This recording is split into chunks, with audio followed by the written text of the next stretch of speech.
আসসালামু আলাইকুম my lovely audience, সবাই কেমন আছেন? আশা করি সবাই অনেক অনেক ভালো আছেন। আলহামদুলিল্লাহ আমি অনেক ভালো আছি। আজকে যেহেতু সপ্তাহে শুরু হয়ে গেছে, তো আবারও লং ভিডিও ছাড়তে হবে। এই জন্য আবার একটা খাবারের ভিডিও নিয়ে আসলাম। আমার আজকের খাবারের ভিডিওটা একদম বোরিং, তবে আশা করছি আপনারা পুরো ভিডিওটা দেখবেন এবং আমার পাশে থাকবেন। তো এটা ছিল আমার দুপুরের খাবার।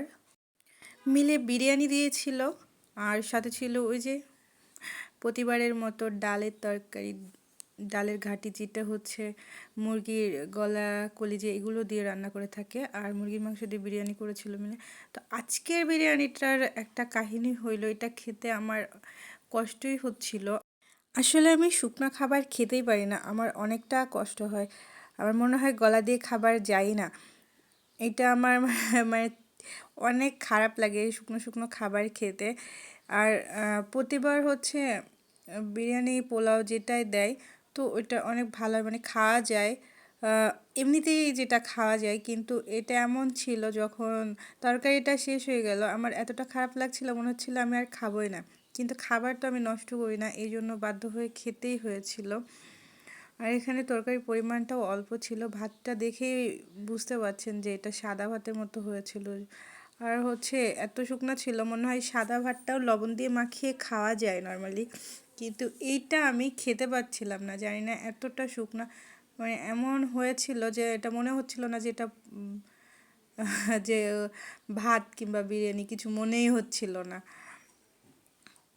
মনে হলো যে সাদা ভাত যদি পাইতাম তাও লবণ দিয়ে মাখিয়ে খেয়ে ফেলতে পারতাম। তো পরে আমি আবারও একটা লেবু নিয়ে নিয়েছিলাম, ভাবলাম লেবুর পরিমাণটা একটু বেশি হইলে হয়তো বা খেতে একটু ভালো লাগবে। তো আমি লেবুটা নেওয়ার পরে বাকিটা খাবার খাওয়া শুরু করে দিলাম। আজকের মিলে বিরিয়ানিটা খাওয়ার পরে আমার একটুও ফিল হচ্ছিল না যে আমি বিরিয়ানি খেলাম। মনে হচ্ছে পোলাও ভাতটা যেটা দিত ওটা দিলে কিংবা সাদা ভাত দিলেও চলতো। আর এটা ছিল পরের দিনের দুপুরের খাবার, মানে 2 দিনের খাবার, যেহেতু আমি দুপুরেই শুধু ভাত খাই। তো 2 দিনের খাবারের ভিডিও করে আমি এটা ছেড়েছি আজকে। তো ওই দিন ছিল আলু দিয়ে সবজি দিয়ে, মিক্স সবজি দিয়ে একটা তরকারি, আর মুরগি মাংস। আর মিলে তো বরাদ্দ 1 পিস মাংস, আর এটাই বেশি হয়ে যায়। মিলে মুরগির মাংস 1 পিসটাই অনেক বেশি লাগে।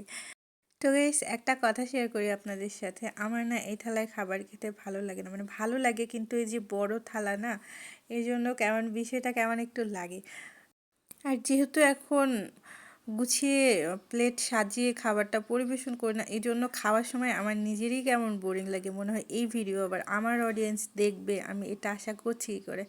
তারপরেও ভিডিওটা এডিট করে ছাড়লাম। ভালো লাগলে অবশ্যই পাশে থাকবেন। আল্লাহ হাফেজ।